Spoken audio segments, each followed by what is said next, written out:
अस्सलाम वालेकुम। इस वीडियो को लाइक करें और शेयर करें और हमारे चैनल को सब्सक्राइब करें और बेल आइकन दबाना मत भूलिएगा। शुक्रिया।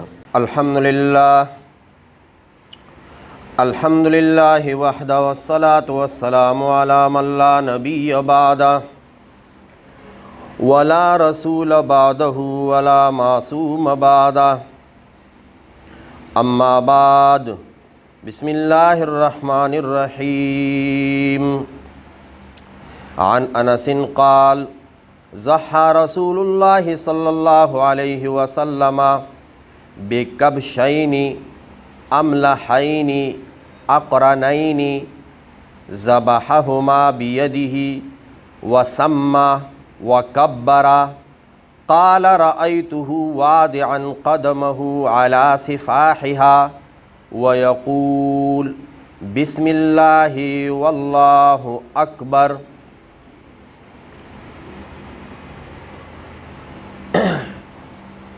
आज 28 ज़िलक़ाइदा है, 2 दिन रह गए, इसके बाद ज़िलहज्जा। और पिछले भी जुमे ये कहा था कि ये जो 10 दिन है, 10 रातें हैं, ये अफ़ज़ल अय्याम।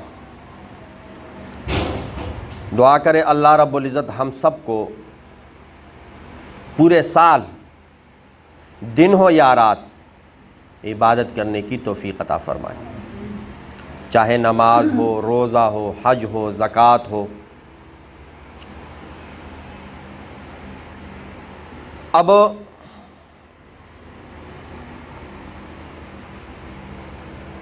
ज़िलहज्जा में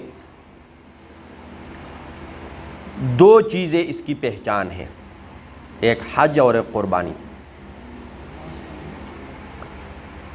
हज वो जो जिनको अल्लाह ने ताकत दी है, आने जाने का ख़र्चा उठा सकते हैं, जितना अरसा वहाँ रहना है, तो पीछे बच्चे हैं उनका ख़र्चा वो हो, तो फिर ऐसे बंदे पर हज फ़र्ज़ हो जाता है। और ज़िंदगी में एक मरतबा हज क्या है? फ़र्ज़। बाकी अगर कोई हज करता है तो वो नफली हज शुमार। लेकिन क़ुरबानी ऐसा नहीं है। क़ुरबानी ताकत है, साहिब निसाब है बंदा, तो फिर ऐसा नहीं है कि एक मरतबा ज़िंदगी में क़ुरबानी कर ली, सुन्नत अदा हो गया, अगला करोगे तो वो नफली नहीं। हर साल 10वीं ज़िलहज्जा को क़ुरबानी करना क्या है? जो साहिब निसाब है उस पर वाजिब है।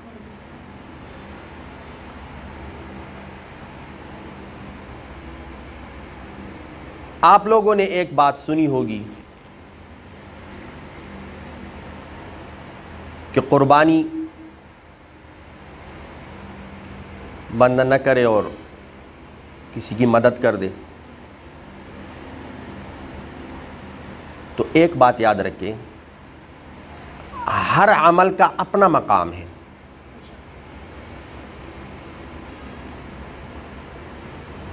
ज़िलहज्जा या पूरे साल या 10वीं ज़िलहज्जा को जो क़ुरबानी की जाती है, वो किसी और दिन बंदा 100 ऊन ज़बह कर ले उतना सवाब नहीं है। जब उस दिन एक बकरी ज़बह कर दे, बकरा ज़बह कर दे, जितना सवाब उसका है।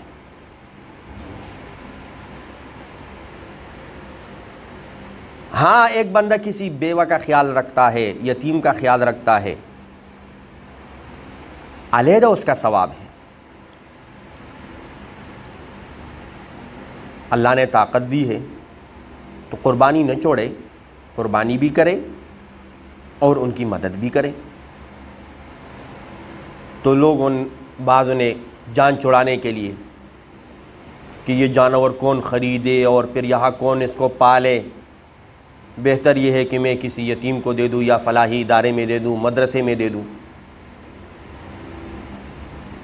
अगर ऐसे बंदा है और उस पर क़ुरबानी वाजिब है और वो नहीं करता, तो वो गुनाहगार होगा, वो वाजिब छोड़ने वाला होगा।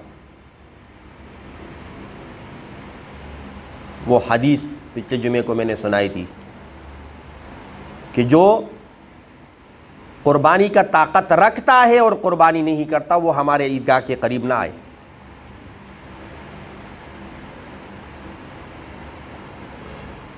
तो अल्लाह रब्बुल इज़्ज़त हम सबको दीन पर चलना आसान फरमाए। आजकल हालात इतने मुश्किल है कि आप दीन पे काम करोगे लोग मजाक उड़ाएंगे, पांचे ऊपर की ये क्या कर रहे हैं, मौलवी बन गया। हालांकि जो दीन है, इस्लाम है, ये मौलवियों का नहीं है।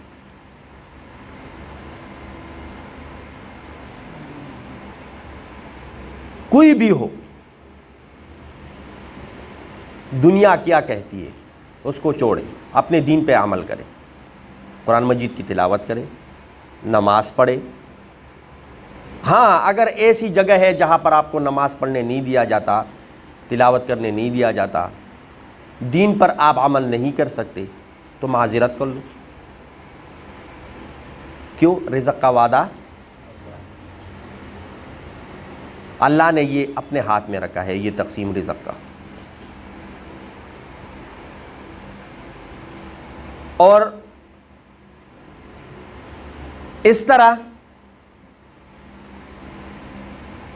कि वो हमें नमाज पढ़ने न दे, दीन पर अमल करने न दे, बज़ाहिर इस तरह कोई है भी नहीं। अंदर अंदर से अगर कोई बेदीन हो लेकिन बज़ाहिर इस तरह कोई करता भी, हाँ, लेकिन बहाने बनाते हैं। नमाज नहीं पढ़नी, खुद इरादा नहीं है पढ़ने का, बदनाम किसी और को करेंगे। और जी वो ड्यूटी बड़ी बहुत सख्त ड्यूटी है।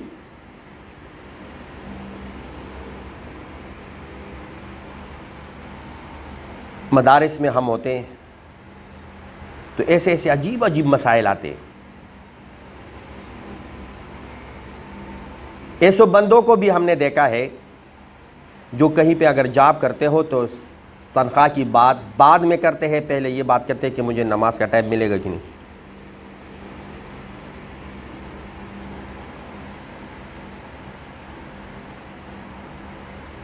दाढ़ी के बारे में ये है कि बाज़ कंपनियां, बाज़ जगह ऐसी है कि वो दाढ़ी वाले को नहीं रखते। आप शेव कर लो तो फिर आपको रख लेंगे।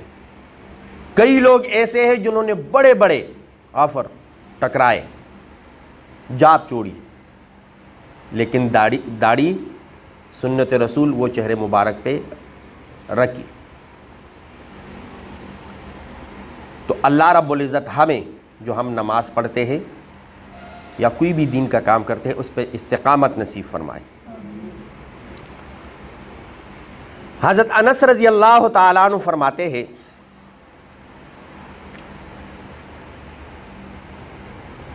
दो मेंढे, दो नबी अलैहिस्सलातु वस्सलाम ने, जिसके अंदर दो रंग थे, सफ़ेद और काले, यानी जिसके सफ़ेद रंग भी है उसमें, इसकी कुर्बानी की और अपने हाथ मुबारक से उनको ज़बह किया, अपने हाथ मुबारक से उनको। तो इसका मतलब ये हो गया कि जिसकी कुर्बानी है, अफजल यही है कि वो अपने हाथ से ज़बह कर ले, अपने हाथ से क्या कर ले। अब हमारे जैसा जिसने मुर्गी ज़बह नहीं की हो, वो बैल, गाय और ये कैसे ज़बह कर सकते हैं। लेकिन फिर उसके लिए ये है कि जब कुर्बानी हो रही हो वो उधर कड़ा तो हो। लेकिन बाज़ लोग ऐसे होते हैं कि वो कड़े भी नहीं हो सकते, वो खून देख के ना, खून उनसे नहीं देखा जाता, तो फिर वो गुनाहगार नहीं होंगे। वो इजाज़त दे दे कसाई को या जो ज़बह करने वाला है, तो वो इस पर गुनाहगार नहीं होंगे। लेकिन बेहतर ये है कि वो अपने हाथ से ज़बह कर ले, और अगर अपने हाथ से नहीं कर सकते तो वहाँ पर क्या रहे, और अगर ये भी नहीं कर सकता तो फिर अपनी तरफ से क्या करे, मुकम्मल इजाज़त दे दे कि मेरी तरफ से क्या है, इजाज़त है। जिस तरह वकील बनाया जाता है, वकील बनाए अपनी तरफ से।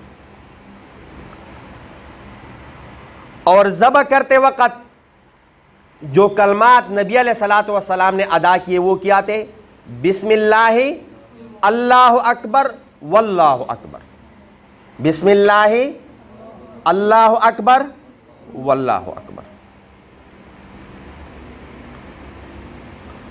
और नबी अलैहिस्सलातु वस्सलाम जिस वक़्त चुरी चला रहे थे तो अपना एक पाँव उसके पहलू के ऊपर रखा था ताकि वो हिले ना या नुकसान न पहुंचाए, और ज़ुबान से ये कलमात अदा कर रहे थे, बिस्मिल्लाहि अल्लाहु अकबर वल्लाहु अकबर। एक और हदीस है, अन जाबिरिन क़ाल ज़बहन नबी सल्लल्लाहु अलैहि वसल्लम, कि नबी अलैहिस्सलातु वस्सलाम ने 2 मेंढे जिनकी सींग 2 रंगों वाले थे, सफ़ेद और काले, वो ज़बह किए। तो जब ज़बह कर रहे थे तो उनको क़िबले रुख लेटाया। उनका मुंह किस तरफ किया, जिस तरह हम सोते वक़्त लेटते हैं तो बेहतर ये है कि हमारा मुंह किस तरफ हो, तो इसी तरह क़िबले की तरफ रुख करके जानवर को लेटाया और फिर ज़बह किया। और जो कलमात थे वो ये थे, बिस्मिल्लाहि वल्लाहु अकबर, अल्लाहुम्मा हाज़ा अन्नी व अम्मन लम युज़ह्हि मिन उम्मती, बिस्मिल्लाहि वल्लाहु अकबर, अल्लाहुम्मा ए अल्लाह, हाज़ा अन्नी ये मेरी तरफ से, ये कुर्बानी, व अम्मन और उन लोगों की तरफ से मेरे उम्मत में से जो कुर्बानी का ताकत नहीं रखते, जो कुर्बानी का ताकत नहीं रखते, तो वो उनकी तरफ से।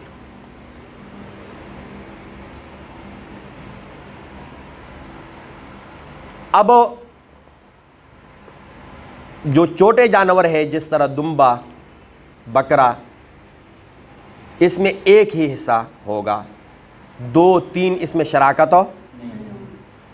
लेकिन इससे अगर बड़ा जानवर है तो एक बंदा भी कर सकता है और 7 तक की इजाज़त है, 7 बंदों तक क्या है, और ये हमारे लिए आसानी के लिए है। अब एक बंदे के पास 10,000 रुपये है और जानवर है 70,000 का। अब वो 70,000 का जानवर ख़रीद नहीं सकता, कुर्बानी उसके ऊपर वाजिब है, तो फिर उसके लिए ये है 7 बंदे मिले, 10,000 रुपये डाल के वो जानवर ख़रीद लिया, सबकी तरफ से कुर्बानी भी अदा हो जाएगी, वो उस कुर्बानी के अमल से महरूम नहीं होंगे और सबको सवाब बराबर मिलेगा। ऐसा नहीं है कि एक बंदे को ज़्यादा सवाब मिलेगा दूसरे को नहीं, सब बंदों को सवाब क्या होगा। लेकिन उसमें एक बात का ख्याल रखें कि जितने भी हिस्सेदार हैं, 3 है, 5 है, 7 है, किसी के दिल में दूसरे को कोई कोट न हो, कोई बोझ, कोई हसद न हो। अगर है तो वह हिस्सेदार न बने, पूरी कुर्बानी खराब हो जाएगी। बेहतर यह है कि हिस्सेदार भी ऐसे हो कि वो आपस में एक दूसरे के दुश्मनों न हो, और एक से ज्यादा अगर हिस्सेदार है तो सबकी तरफ से इजाजत हो, सबकी तरफ से इजाजत हो। जो काल है जानवर की, बतौर मजदूरी के वो कसाई को नहीं दे सकते। बाज़ लोग ऐसा करते हैं, कसाई के 5,000 उससे बात हो गई और उन्होंने 5,000 की काल है तो उन्होंने उनको दी, ये ले जा। नहीं, अगर इन हिस्सेदारों में खुद इस्तेमाल करना चाहे तो उनके लिए जायज़ है। उनके लिए क्या है? अब एक बंदा है, वो बेल लेकर आया, उस काल से कोई चारपाई बनाना चाहता है, कुर्सी बनाना चाहता है, कोई चौकी जिस पे बैठते हैं नीचे वज़ू के लिए वो बनाना चाहता है, या और कोई जूतों के लिए, लेकिन अपने इस्तेमाल के लिए करता है, फिर ठीक है, कोई गुनाह नहीं, कोई पैसे उसके न दे। लेकिन अगर वो आगे भेजेगा, उस काल को बेचता है, तो फिर वो पैसे खुद इस्तेमाल नहीं कर सकते, फिर वो सदाका करेंगे। फिर वो क्या करेंगे? और आजकल तो जानवर बाद में ज़बह होता है और काल लेने वाले पहले पहुंच जाते हैं। तो जो आए फलाही इदारे का है या कोई मुस्तहिक है तो उनको दे दे, उनको पूरा पूरा सवाब सबको। अगर 7 हिस्सेदार है, उनमें से एक बंदा ये कहे कि नहीं मैंने नहीं देना, तो फिर बाकी जितने 6 हिस्सेदार है, 5 है, 4 है, वो इसरार न करे, बल्कि जो कहते हैं कि मैं ख़ुद इस्तेमाल करता हूँ उसी को दे दे, उसी के हवाले कर दे।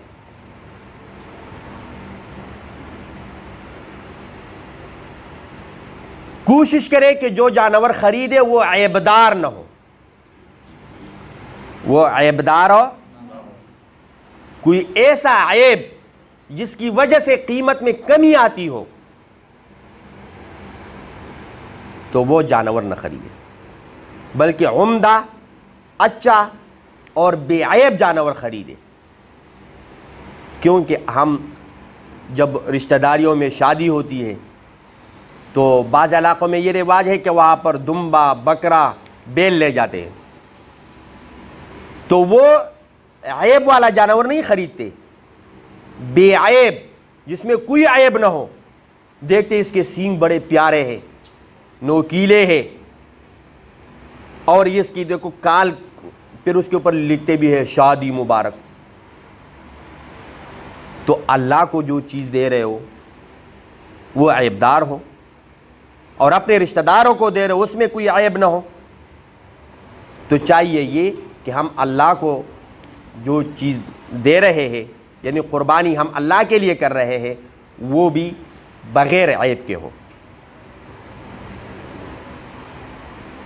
और आप लोगों ने सुना होगा कि एक ख़ानदान है, वो एक क़ुरबानी करे या अलग-अलग, वो भी पिछले जुमे को ये मसला बयान किया था कि जो अगर कोई साहिब निसाब घर में 5 बंदे हैं और 5 के 5 साहिब निसाब है, तो सब के ऊपर क्या है? क़ुरबानी वाजिब है।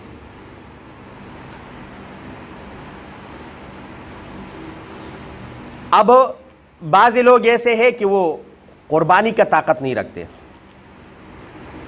क़ुरबानी का ताकत हो तो वो क्या करे? वो इरादा कर ले। इरादा तो कर सकते हैं ना, इरादे पे भी नेकी मिलती है कि या अल्लाह मुझे ताकत दे, मैं भी क़ुरबानी कर लूँगा। अब बाज़ लोग ऐसे हैं वो क़ुरबानी की ताकत भी नहीं रखते और इरादा भी उनका नहीं होता, इरादा भी उनका, तो वो गुनाहगार नहीं होंगे इस बात पे, लेकिन सवाब से महरूम होंगे। तो अगर वो इरादा कर ले कि अगर मुझे ताकत मिला तो मैं क़ुरबानी करूँगा, जिस तरह हमारे सब का इरादा है कि इंशाअल्लाह हम हज पे जाएंगे अगर अल्लाह ने ताकत दिया, तो इसी तरह अगर अल्लाह ने ताकत दी तो हम सब क्या करेंगे? तो अल्लाह रब्बुल इज़्ज़त ताकत दे भी देते हैं। अब एक है ना अरबी का मुहावरा, मन तलबा फ़क़द वजदा, जिसने किसी चीज़ की तलब की वो पाएगा, और एक बंदा तलब ही नहीं है तो अल्लाह रब्बुल इज़्ज़त के ऊपर कोई ज़बरदस्ती नहीं तो नहीं है कि उसको फिर देते रहें। हाँ वो देता है, वो उसकी अपनी तरफ से इनाम है, एहसान है, फ़ज़ल है, लेकिन अगर न दे तो ये बंदा खुद ही तलब नहीं करता। बाकी जो बंदा हज पे जाता है और वहाँ पर वो कुर्बानी करता है तो उसके लिए नाखून काटना ये 10 दिन, बाल काटना या कोई भी जिस्म के अंदर कमी करना ये फिर जायज़ नहीं है। ये ज़रूरी है कि वो फिर नाखून वग़ैरह ये न काटे। कब काटे? जब हलाल हो, यानी इहराम बांधे हल्क करता है तो उसके साथ फिर हलाल हो जाते बंदा।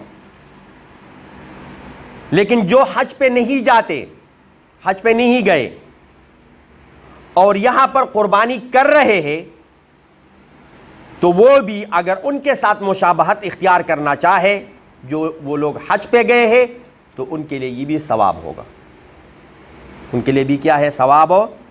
लेकिन अगर वो नाखून काटते हैं, बाल काटते हैं, गुनाहगार नहीं होंगे, गुनाहगार नहीं होंगे। बाज़ लोग कहते हैं ना कि जिसने कुर्बानी है वो भी ऐसा कर ले और ज़रूरी करते हैं, फिर फ़र्ज़ करार देते हैं। ऐसा नहीं, ऐसा। लेकिन अगर कर ले तो बेहतर है।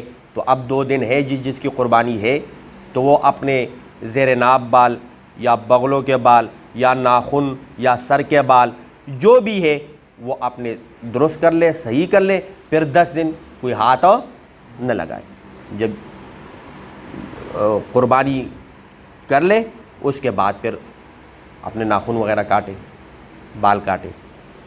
तो कोशिश करेंगे ना इंशाअल्लाह। अब देखो ये चीज़ें फ़र्ज़ नहीं है। एक बंदा बाद में कहे मौलवी साहब ने कहा था नाखून छोड़ो, और वो वैसे ही इस छोटी उंगली का नाखून लंबा छोड़ लेता है तो बाकी का भी लंबे शुरू कर देते हैं। तो क्या करे? फ़र्ज़ नहीं है, लेकिन ये छोटी छोटी चीज़ें अगर हम इनका ख्याल रखेंगे तो बड़ी बड़ी जो चीज़ें हैं, फ़राइज़ है, वाजिबात है, सुन्नत है, वो हमारे लिए आसान होगी। वो हमारे लिए उन पर अमल करना क्या होगा? जिस तरह आप लोगों ने सुना होगा, बार बार सुना होगा कि फ़र्ज़ नमाज अगर कोई कहे कि उसमें कोई कमी कोताही न हो तो वो सुन्नतों का एहतमाम करे। वो सुन्नतों का क्या करे? अगर कोई कहे कि मेरे सुन्नतों में कोई कमी कोताही न हो तो वो नफलों का एहतमाम करे। क्यों? जो बंदा नफल का ख्याल रखता है वो कभी सुन्नत नहीं छोड़ता, और जो सुन्नतों का ख्याल रखता है वो कभी फ़र्ज़ हो। अब दूसरी तरफ जो नफल का ख्याल नहीं रखता तो एक दिन ऐसा आता है वो सुन्नत का भी, सुन्नत तो है, ज़रूरी तो नहीं, तो फिर सुन्नत का भी ख्याल हो। और जो सुन्नतों का ख्याल नहीं रखता तो ये जो फ़राइज़ है ये किसके वास्ते और किसके ज़रिए हमें पहुंचा है? नबी अलैहिस्सलातु वस्सलाम के। तो बीच में से सुन्नत हटा लो फिर दीन क्या रह जाता है? तो वो फिर फ़राइज़ में भी कमी करता है, और जो फ़राइज़ में कमी करता है तो उसका बेड़ा गर्क हो जाता है। अल्लाह रब्बुल इज़्ज़त हम सब को कुरान पर, सुन्नत पर, हदीस पर, सहाबा के अक़वाल पर, अफ़आल पर अमल करने की तौफ़ीक़ अता फ़रमाए। और इंशाअल्लाह अगली मुलाकात फिर ईद के बाद होगी। तो दुआ करें कि जितने भी ये दिन गुज़रेंगे, हफ़्ता 2 हफ़्ते, कोई बीमारी ना हो, कोई आफत ना हो। अगर कोई बीमारी है हाथ उठाए, दुआ करें अल्लाह सब बीमारों को सेहत अता फ़रमाए। घरों में है, अस्पतालों में है, या अल्लाह सबको तंदुरुस्ती अता फ़रमाए। अब बंदा ख़बरें भी नहीं देख सकता, ख़बरों में भी कोई चौथी लहर भी और कोरोना का आने वाला है। तो अल्लाह रब्बुल इज़्ज़त आने से पहले उसका बेड़ा गर्क कर दे और हमारी सब की हिफाजत फ़रमाए। और जो भी हमारे अज़ीज़ अक़ारिब इस दुनिया से जा चुके हैं वो या अल्लाह उनके गुनाहों को माफ़ फ़रमा दे, उनके दर्जात को बुलंद फ़रमाए।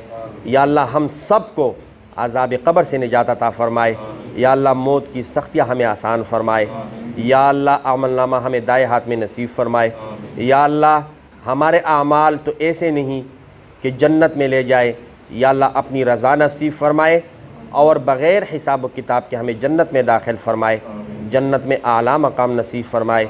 या अल्लाह हौज़ कौसर पे नबी अलैहिस्सलातु वस्सलाम के हाथ मुबारक से हौज़ कौसर नसीब फरमाए। या अल्लाह जहन्नम की आग से, धुएँ से, गर्मी से हमारी सबकी हिफाजत फरमाए। या अल्लाह हशर की सख्तियों से हमारी हिफाजत फरमाए। या अल्लाह नबी अलैहिस्सलातु वस्सलाम की शफ़ाअत नसीब फरमाए। जुमे का दिन है, बाबरकत दिन है।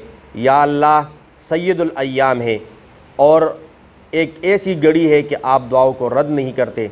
या अल्लाह हमें मांगना नहीं आता, बग़ैर मांगने के अता फ़रमाए। या अल्लाह हमारे सब के दिलों के अंदर जो जो हाजतें हैं आप खूब जानते हैं। या अल्लाह वो हाजतें पूरी फ़रमा दे।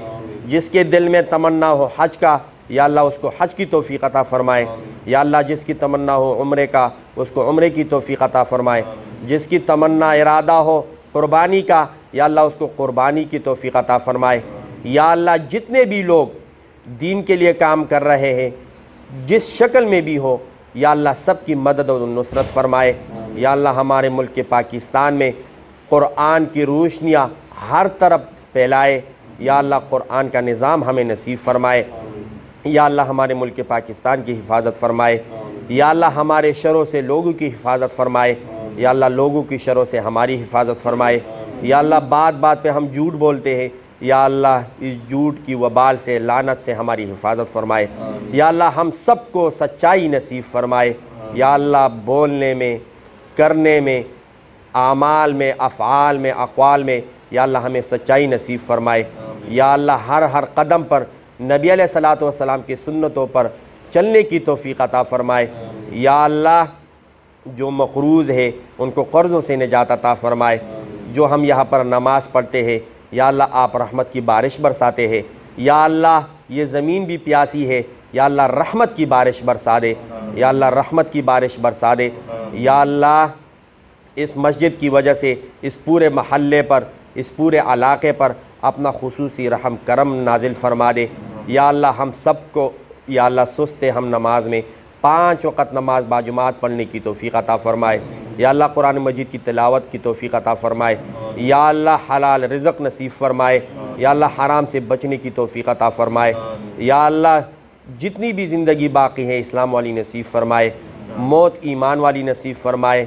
जब रूह निकल रहा हो सब बोले बुला नवा से ये कलमा नसीब फ़रमाए, ला इलाहा इल्लल्लाहु मुहम्मदुर रसूलुल्लाह व सल्लल्लाहु तआला अला खैरि खल्क़िही सय्यिदिना व मौलाना मुहम्मद व आलिहि व अस्हाबिही अजमाइन बिरहमतिका या अरहमर राहिमीन।